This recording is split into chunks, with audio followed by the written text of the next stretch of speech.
ថ្ងៃនេះខ្ញុំលើកពីមុខងារថ្មីមួយចេញពី Good Lock ហើយនោះគឺ Lockstar អូខេជាដំបូងគឺយើងចូលទៅកាន់ Good Lock ហើយយើងធ្វើការ download ជាមួយនឹង Lockstar នេះមកដោយសារតែខ្ញុំបាន download រួចហើយឥឡូវខ្ញុំចុចចូលតែម្ដង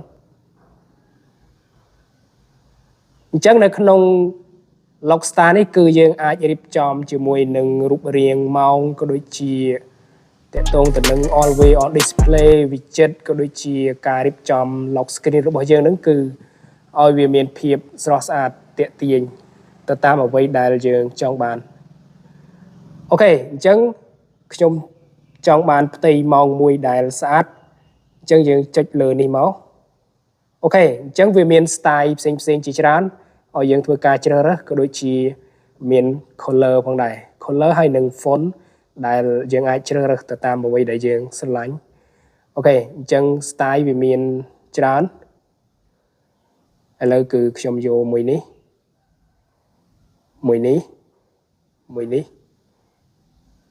អូខេ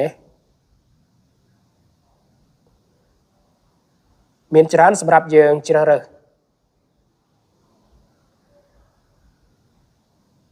អញ្ចឹងយើងអាចរើសទៅតាម style ដែលយើងចូលចិត្តអូខេឥឡូវគឺខ្ញុំយក style មួយនេះហើយ color ពណ៌គឺយើងអាចដាក់តាមពណ៌ដែលយើងស្រឡាញ់អូខេឥឡូវគឺខ្ញុំដាក់ពណ៌មួយនេះបន្ទាប់មកយើងចុចដាន់មក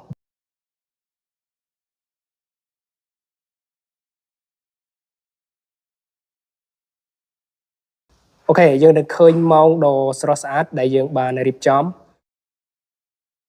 អូខេជាបន្តសម្រាប់ម៉ោងនេះគឺយើងអាចផ្លាស់ប្ដូរទីតាំងរបស់វាចង់ដាក់ខាងណាក៏បានដាក់លើដាក់ក្រោមក៏បាន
វីដេអូនេះគឺខ្ញុំមានតែប៉ុណ្្នឹងទេហើយអ្នកទាំងអស់គ្នាអាចសរសេរ comment នៅខាងក្រោមកុំភ្លេចជួយចុច subscribe like comment ក៏ដូចជា follow share វីដេអូនេះ